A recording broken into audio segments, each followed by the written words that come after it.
got an issue. Why is it that so many people out there are unable to think critically and to decipher and question the propaganda which is being fed through the TV and through the mainstream media about what the government are up to with their recent budgets and their whole ideology of smashing the poor and vulnerable, yet rewarding the huge corporations who pay no tax? It also relates to immigration, to what they're doing with young people, education, councils, the lot. Why is it that people, masses of people, and I find it when I'm working with the elderly people who believe all this stuff and we talk about it. I find it a lot amongst peers of my own age, brothers, sisters, the vast majority of public who seem to think that it's appropriate what the government are doing now in sort of like getting rid of this scroungy culture, which is just absolute tosh. So I've identified there's a serious lack of criticality and critical thinking. So it's looking at why that might be the case. Now, a chap called Paulo Freire, who I came across when I was doing me postgrad in youth and community work, basically devoted his life to working with the most vulnerable people in the depression of 1930s in Brazil. And he said that poverty and hunger severely affected his ability to learn and to grow as a human being.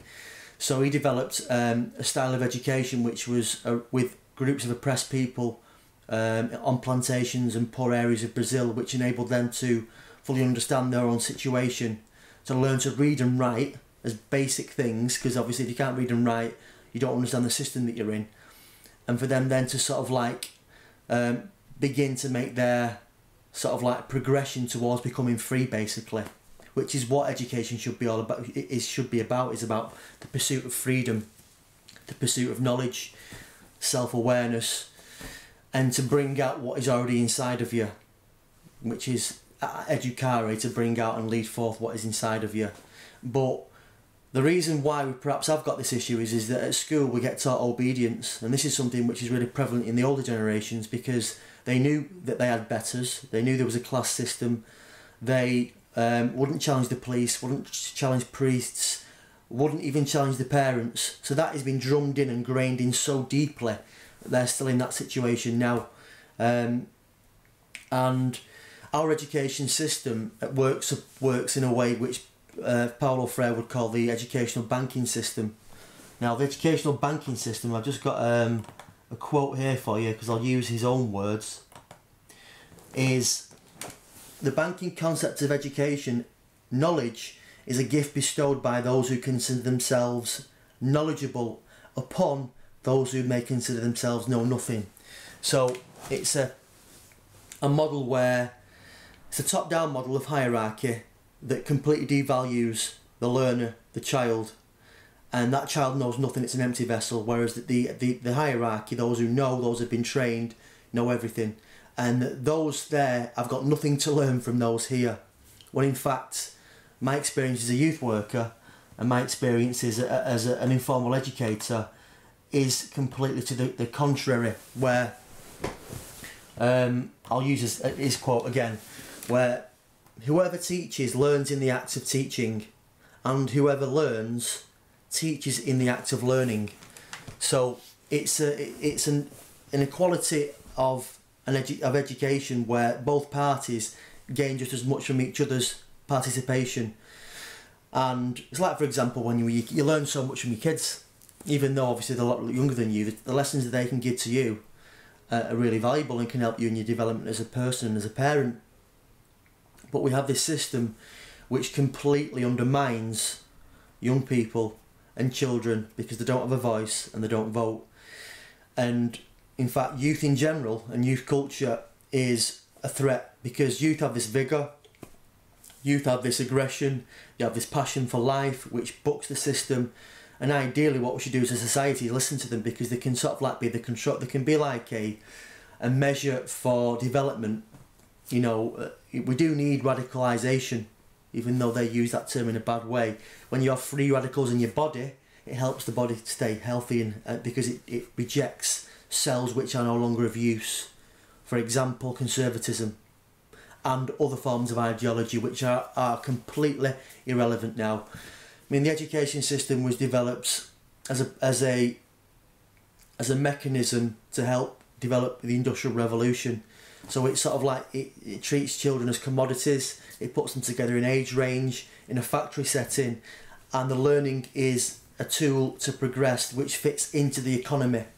And the economy is something that we've needed to get to this level of material advancement, but now we've reached a certain level, and the machines now can do the jobs for us in large. Now they have no need for all these people now, because they've built everything. The immigrants have built everything. These people have built everything. We've built everything. We've no need for them anymore. So those people there would have to be a war, or there would have to be a population agenda, a depopulation agenda. I would say that the next level in terms of human development is to do with emotional intelligence, and that's something that I want to be talking about more in my future videos. And that we have a lot of people out there who are severely traumatised, who are ill, unwell. Most forms of disease stem from a deeper metaphysical, sort of like soul-based origin, which manifests through the body. And that we need to sort of like start to understand these concepts and work on a much more emotional level for us to function more healthily and more holistically. And if we're going to do that, we need to start valuing people. We need to start to get in touch with how we feel ourselves and how other people feel, and become more empathic, and then use technology, become more wise basically, then use technology for the benefit of humanity and not for the detriment of humanity, which is what's happening right now in terms of asset stripping, wealth transfer, the environment, and every other oppressive regime which is happening, you know. So yeah, the education system needs to be changed. It needs to embrace this holistic, critical approach more. We also obviously need to get more involved in community, in politics, to make a necessary forward movement to hopefully get these Tories out, because they're not well, basically. They're not well, it's not good. And we need to value our vulnerable people more. Any civilization can only be a civilization that's respectable unless it looks after its most vulnerable people, which includes the sick, the elderly, children, young people, and those who need time and space to obviously find out what it is that they've got to contribute to the world.